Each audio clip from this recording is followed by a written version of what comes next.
Ok, Shalom Uvracha, Beshem Hashem Naaseh Venatzliach Boker Tov. Nous sommes aujourd'hui le mercredi 14 du mois de février et en hébreu, 5 du mois de Adar Aleph. Shiur acheté pour le mariage de Gabriel Ben Esther. Shelo Mazal Tov et Siman Tov Be'atzlacha Rabba Bechol Maaseh Yadav.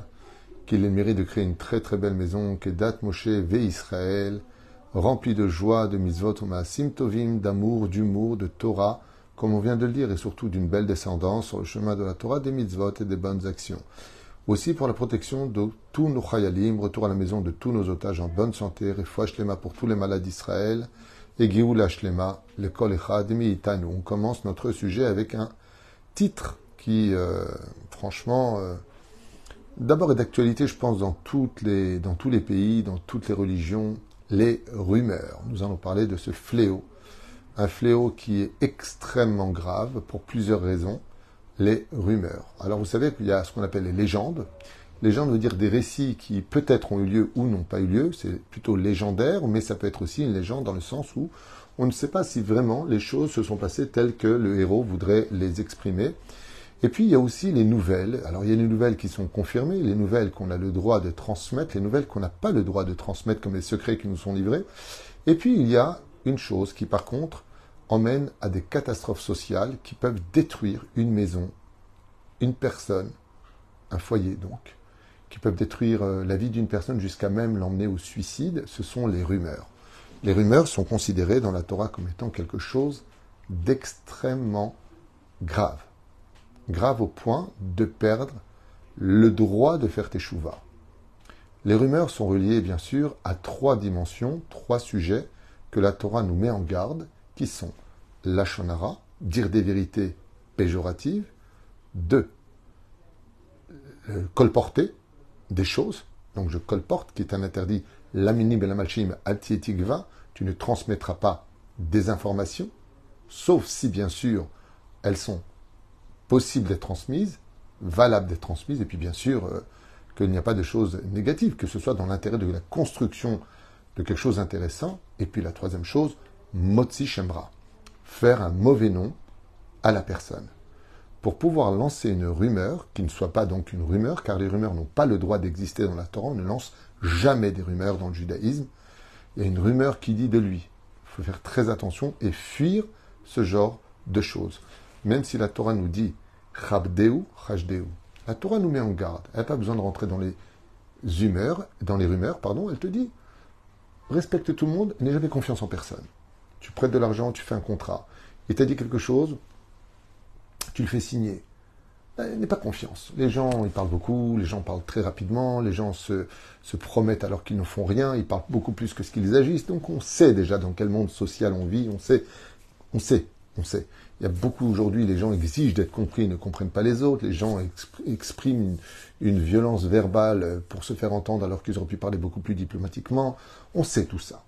Pas tout le monde, mais on sait que c'est une grande majorité des gens, car le côté émotif, le côté adrénaline est à tous les coins de rue. Chacun essaye de s'imposer, de se faire comprendre, ça va très vite à la menace et ainsi de suite. Donc, n'aie jamais confiance. Chabdeu, Chajdeu, à un tel point que la Torah nous ordonne, l'ifne hiver le titan mirchol, ne sois pas un obstacle sur le chemin d'une personne aveugle, car tu pourrais très vite le faire trébucher. Donc, ne demande pas à des gens, quand tu sais très bien qu'ils ont un problème de tenir leur parole, de se garantir de ceci ou de cela. Le problème de la rumeur, pourquoi est-elle si grave? Dans la Torah, pourquoi nos chachamim, sur plusieurs ouvrages différents, nous mettent en garde sur les domaines de la rumeur? Eh bien, parce que vous verrez que quand, par exemple, vous créez une veste, ou vous avez un pull, ou vous avez une chemise, il y a quelque chose qui sera capable, malgré le fait qu'on les met dans la machine à laver, ça veut dire qu'on va renouveler ce vêtement comme si il était neuf, passer à autre chose, il y a quelque chose qui ne quittera jamais, qui sera toujours avec lui, qui est tafour à lave, il est cousu sur lui, c'est l'étiquette. Et une rumeur, c'est mettre une étiquette sur une personne. Ce qui fait que même si on est passé à autre chose, même si on a lavé par le temps qui est passé certaines problématiques de cette rumeur, la rumeur reste toujours d'actualité comme une étiquette. Et de mettre une étiquette sur une personne, c'est l'avoir tué pour toujours. Et c'est pour cela que les rumeurs sont assourds, be'echlet, qu'on doit faire extrêmement attention non seulement de ne pas transmettre cette rumeur, mais de qui plus est, de ne pas parler de cette rumeur, de ne pas donner crédit à cette rumeur. Sur ce, la Torah vient nous mettre en garde, Midoraita, dans le Sefer Torah. Il faudra deux témoins, ou trois témoins, pour faire lever une chose. Al-Shnaim ou Shlosha Edim Yakum Davar. Très souvent, vous verrez que les rumeurs dont on parle ne sont pas tenues par des témoins oculaires. Très souvent, ça m'est arrivé moi-même, de dire à la personne, attends, t'as entendu ça, mais tu y étais? Ah non, j'y étais pas. On me l'a dit. Mais donc si tu n'y es pas et qu'on te l'a dit, alors attends, qui te l'a dit? Ah non, je ne veux pas vous dire, tu es obligé de me dire. La personne me donne le nom, nous sommes à Yudbet d'ailleurs, ici au quartier de Yudbet, et j'appelle la personne. Je vous parle d'un cas réel, ok? Et la personne, je lui dis, attends, tu y étais, toi, tu as vu de tes propres yeux, tu étais témoin, tu as une autre personne avec toi? Ah non, Rav, pas du tout, moi on me l'a dit. Mais qui te l'a dit? Oh, je ne sais même plus. C'est une rumeur. Et le problème, c'est que la rumeur emmène à la catastrophe, à une méfiance. J'ai fait un cours qui s'appelle Achoshet Beksherim. Celui qui doute d'une personne qui était cachère, la punition que Dieu lui réserve. Les rumeurs, c'est pire que juger une personne du mauvais côté alors qu'il était cachère. Alors pourquoi, Bémet, c'est si dangereux une rumeur? Vous voyez, un homme qui a un revolver dans les mains, même pour tirer une balle, il doit décanter, il doit mettre une balle dedans. Il y a quelques exercices à faire avant de tirer. Les rumeurs, c'est deux témoins en trois. Oui, c'est ça. Eh bien, une rumeur, c'est plus facile à tirer qu'une balle de revolver. Seulement, la balle de revolver aussi, quand tu la tires, il faut que tu précises le tir. La rumeur n'a pas besoin de préciser. Là où elle va, elle tue automatiquement. La balle arrive toujours dans la perspective de cette personne-là. Ce qui fait que dès qu'on lance une rumeur, elle est automatiquement comme une ombre qui poursuit celui dont on parle, alors que très souvent, ou pas, peut-être, la personne n'a rien à voir avec cela. Malheureusement, je dis bien malheureusement, la Torah va nous donner des exemples horribles, terribles, sur les rumeurs qui ont été faites. Et très souvent, et au-delà de toute logique, ce sont les tzadikim qui sont les sacrifices, les corbanotes de ces rumeurs. La liste serait trop longue. Vous voulez qui? Yosef Hatzadik? Moshe Rabbeinu? Le roi David? Tous nos tzadikim, pour passer le combat, le parcours du combattant pour arriver à devenir quelqu'un de kadosh, quelqu'un de bien, sont passés par la terrible morsure des rumeurs. Yosef Hatzadik, on a fait courir le bruit par ses frères, que c'était un homme qui ne pensait qu'à lui, qui se prenait pour un roi au-dessus des autres, que c'était un orgueilleux, que c'était un rachat. C'est pas fini. La femme de Poutiféra a fait courir le bruit que c'était un homme à femme. Et tout le royaume en a parlé. Personne n'a rien vu, personne ne sait rien, et il n'a rien fait. Et pourtant, méfiez-vous de Yosef Hatzadik. Vous savez pourquoi toutes les femmes étaient autour de lui? Vous savez pourquoi toutes les femmes étaient autour de lui? Selon le Midrash, c'est parce qu'il était très beau. Regardez sa beauté! Mais si on approfondit un tout petit peu au-dessus du drash, le niveau de compréhension du Midrash, vous savez pourquoi les femmes, au bout d'un certain moment, tu vois que la personne ne te regarde pas, bon, tu laisses tomber. Ouais. Mais vous savez pourquoi elles insistaient? Parce que la rumeur disait que Yosef Hatzadik, qui était un homme à femme, qu'il n'avait pas de problème de prendre une femme mariée, comme c'était le cas de la femme de Poutiféra. Et donc, ça convenait parfaitement à l'Égypte qu'un débauché puisse être à la tête de tous les débauchés. Donc, vous comprenez bien ici qu'en un instant, on peut détruire la carrière d'un homme. On peut détruire la kdusha d'une femme d'Israël. Faire courir une rumeur. C'est irréparable. C'est comme si on me demandait d'aller récupérer des plumes, vous savez, des duvets, jetés en plein océan. Où est-ce que les a emmenés le vent? Dans quelle partie de l'eau sont-ils tombés? Peut-être qu'ils ont déjà coulé au fond de l'océan. C'est irrécupérable. Peut-être qu'un poisson les a avalés. La rumeur, quand elle part, surtout sur les réseaux sociaux, c'est une épidémie. C'est quelque chose qui est pratiquement irréparable. j'y crois pratiquement, c'est irréparable. Parce qu'elle laissera toujours un doute dans le cœur des gens.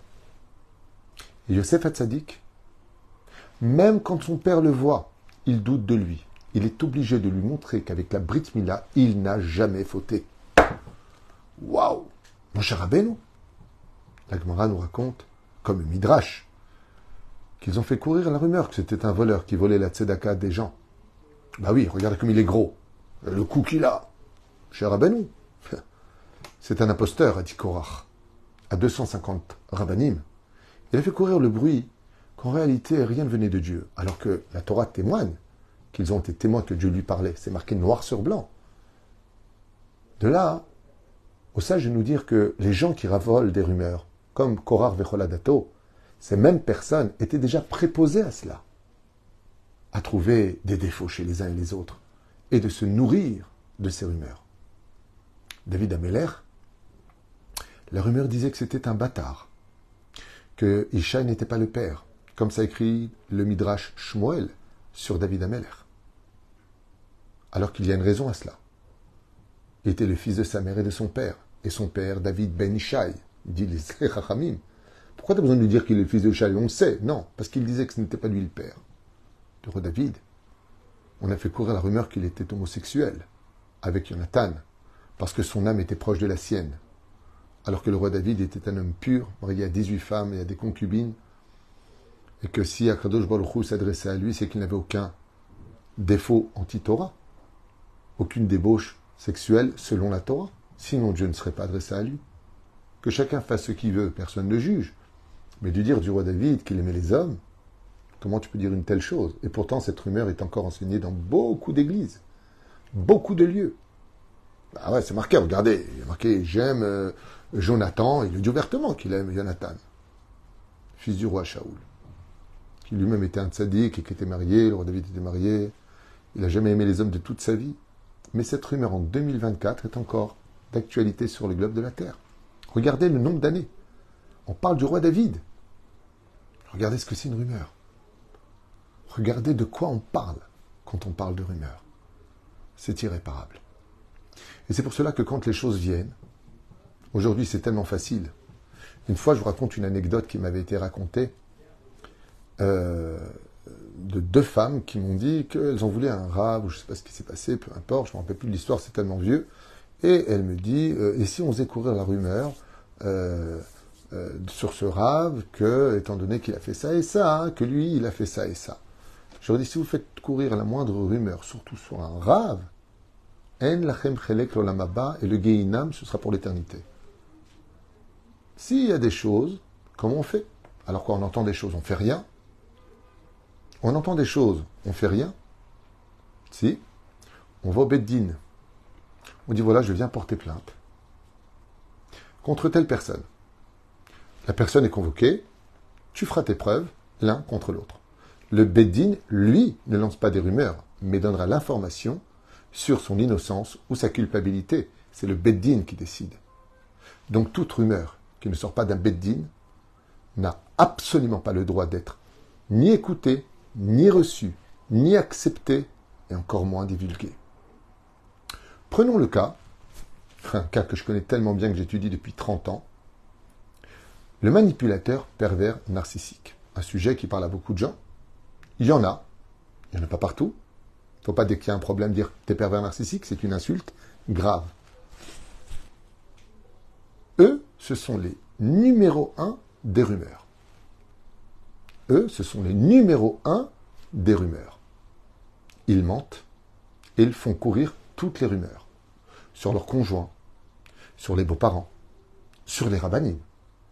Moi, par exemple, je sais, je peux vous le dire à voix haute, j'ai pas honte de le dire, hein, je le vis sur ma chair, je reçois toute la journée des couples depuis 30 ans.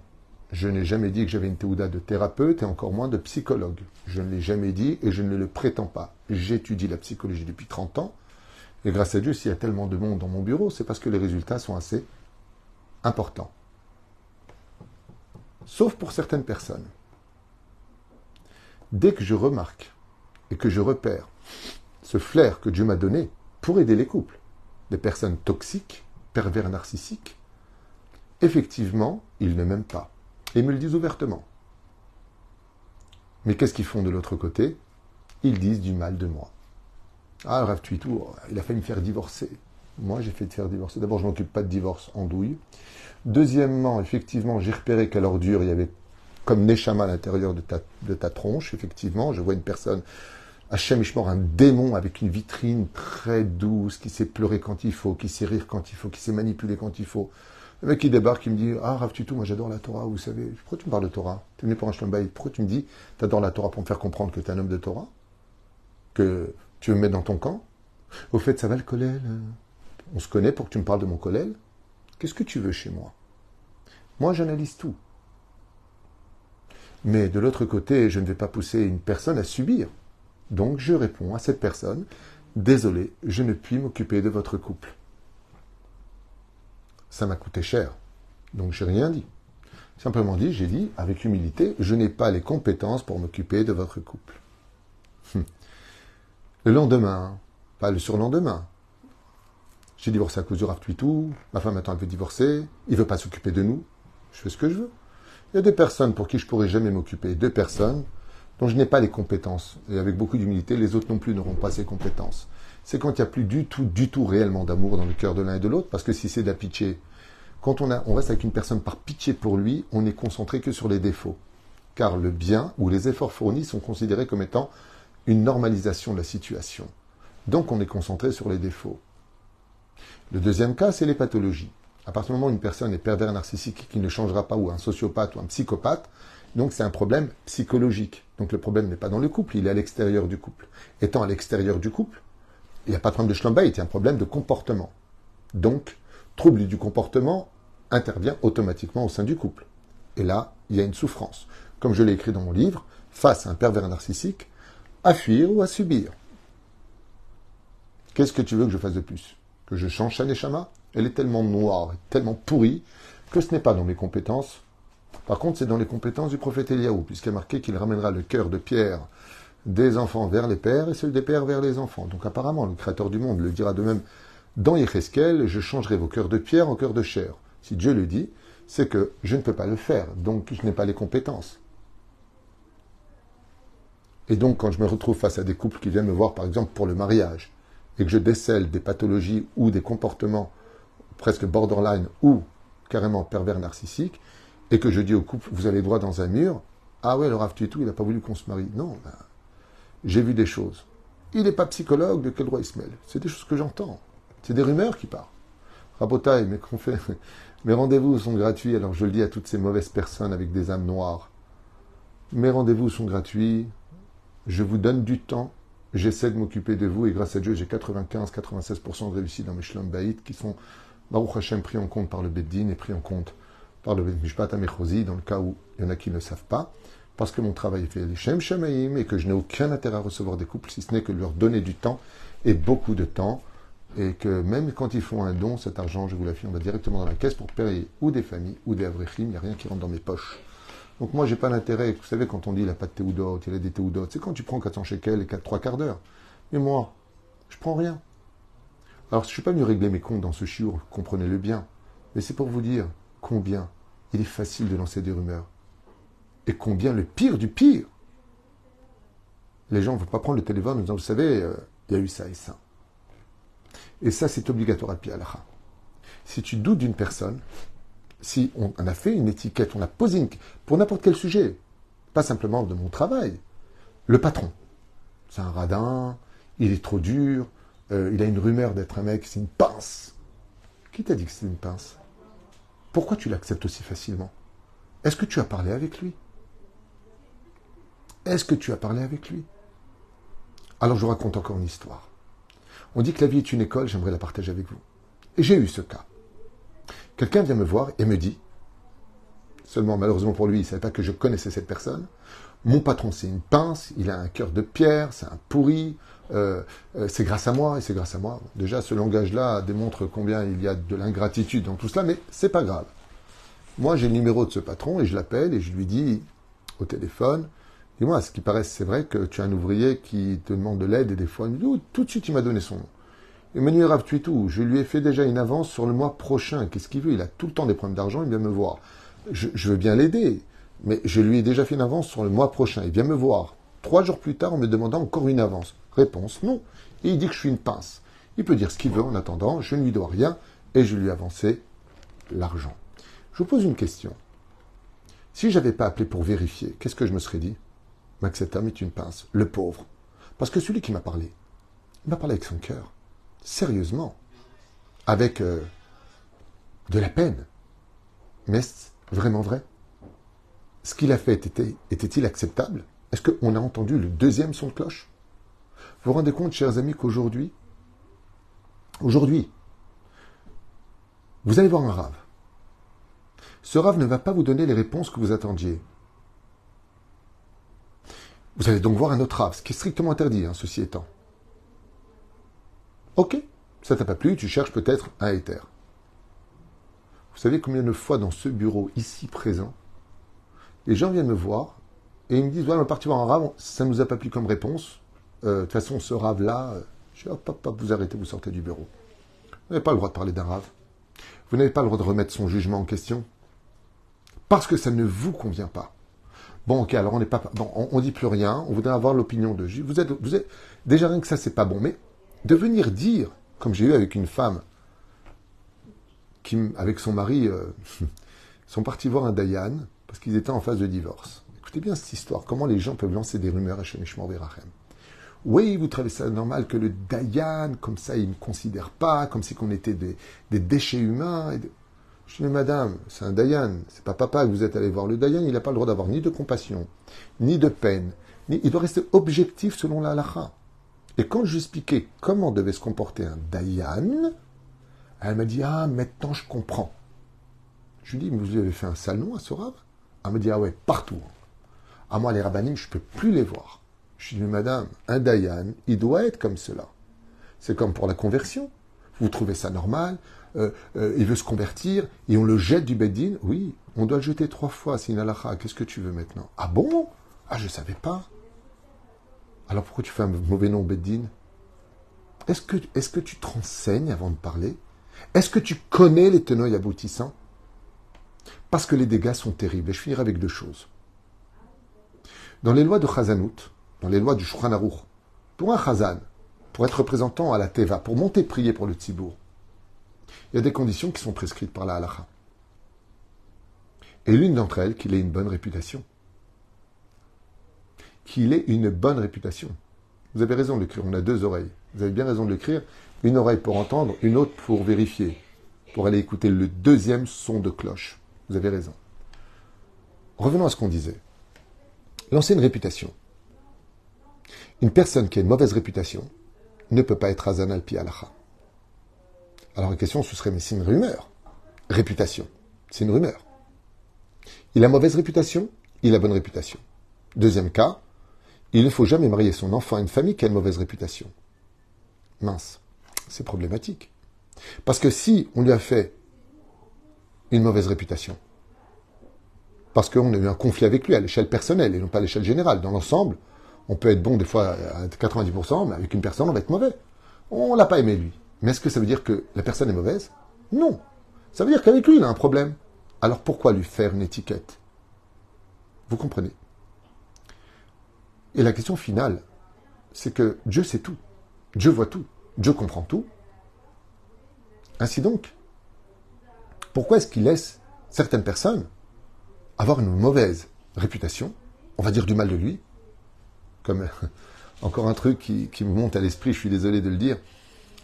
Là, c'est bientôt les élections de la ville. Si Dieu veut, j'essaie de réunir tous les francophones, 11 000 francophones dans la ville d'Ashdod, pour qu'on puisse d'abord sauver notre tradition juive dans ce pays d'Israël. Parce que aujourd'hui, n'importe qui vend n'importe quoi pour avoir des voix, donc c'est un peu normal. Mais quelqu'un qui vend en disant, bon, Rav Tutu, vous avez été payé quand même pendant 5 ans avec la Iria. Non, je n'ai jamais reçu un shekel de la mairie d'Ashdod. Mon travail est du pur volontariat et ça m'a plus coûté à moi que ce que la mairie ne m'a donné. Même les rendez-vous de la mairie, j'ai pas eu de bureau. Je les faisais ici. Ah, je savais pas, Rav Tutu, mais vous savez, on dit que vous êtes payé pour votre travail. Je dis, mais j'ai jamais été payé. Je suis travers moi de ça. Même pas. Avant, il y avait une loi qui disait 500 shekels par mois. Pour tous les rendez-vous, on rentre à 10 heures du soir à la maison. Moi, j'étais à tous les rendez-vous, toutes les réunions, et j'ai jamais pris un shekel. Ah, mais vous savez, il faut le dire à tout le monde. Hein. Je vous ennuyez dans la vie. Après, les gens s'étonnent de leur malheur. Pourquoi vous parlez de moi? Moi, je parle de vous. Pourquoi les gens y parlent?